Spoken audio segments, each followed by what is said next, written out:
ನಮ್ಮ ಮಂಗಳೂರು ಸಿಟಿಯಲ್ಲಿ ಈ ಮೊದಲು ಒಂದು ಮರ್ಡರ್ ಕೇಸು ಮತ್ತು 6 ಅಟೆಂಪ್ಟ್ ಮರ್ಡರ್ ಕೇಸ್ ಇದ್ದಂತಹ ಒಬ್ಬ ಆರೋಪಿ ಇತ್ತೀಚೆಗೆ ಎಕ್ಸ್ಟಾರ್ಷನಲ್ಲಿ ಇಳಿದಿದ್ದಾನಂತ ಹೇಳಿ ಕಂಪ್ಲೇಂಟ್ಸ್ ಎಲ್ಲ ಬರ್ತಾ ಇದ್ದಾವೆ. ಪ್ರಶಾಂತ್ ಅಲಿಯಾಸ್ ಪಚ್ಚು ಅಂತ ಹೇಳಿ ಇತ್ತೀಚೆಗೆ ಕೊಲೆಯಾದಂತಹ ಸುಹಾಸ್ ಶೆಟ್ಟಿಗೆ ಅಸೋಸಿಯೇಟ್ ಆಗಿದ್ದು, ಇವನು 22ನೇ ತಾರೀಕು ಅಶ್ವಿತ್ ಅಂತ ಇನ್ನೊಬ್ಬನ ಜೊತೆಗೆ ಬಜ್ಪೆಯಲ್ಲಿದ್ದ ಪಟಾಕಿ ಅಂಗಡಿಗಳಿಗೆ ಹೋಗಿ ಅಲ್ಲಿದ್ದವರೆಲ್ಲರನ್ನೂ ಹೆದರಿಸಿಬಿಟ್ಟು ಹಣ ಕೊಡೋದಿಲ್ಲ, ನೀವೆಲ್ಲರೂ ಕೂಡ ಮರ್ಯಾದೆಯಾಗಿ ಪಟಾಕಿ ಕೊಡಲೇಬೇಕಂತ ಎಲ್ಲರಿಗೆ ಹೆದರಿಸಿದ್ದಾರಂತ ಹೇಳಿ ಕೇಸ್ ರಿಜಿಸ್ಟರ್ ಆಗಿದೆ. 22ನೇ ತಾರೀಕು ಇನ್ಸಿಡೆಂಟ್ ಆಗಿದೆ.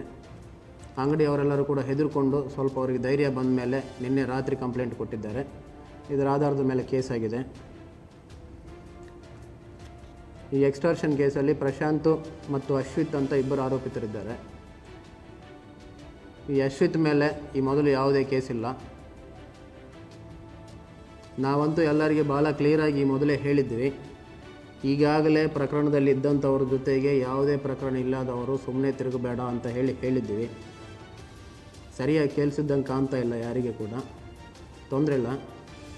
ಇನ್ನು ಮುಂದೆ ಕೂಡ ಆಗಿದ್ದರೆ ತೊಂದರೆ ಇರ್ತದೆ.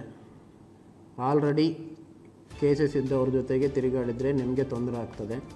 ಇಲ್ಲ ನಾವು ತಿರುಗ್ತೀವಿ, ನಮ್ಮ ಇಷ್ಟ ಅಂದರೆ ನಮಗೇನು ಸಮಸ್ಯೆ ಏನಿಲ್ಲ, ನೀವು ಮಾಡೋದು ನೀವು ಮಾಡಿ, ನಾವು ಮಾಡೋದು ನಾವು ಮಾಡ್ತೀವಿ. Thank you.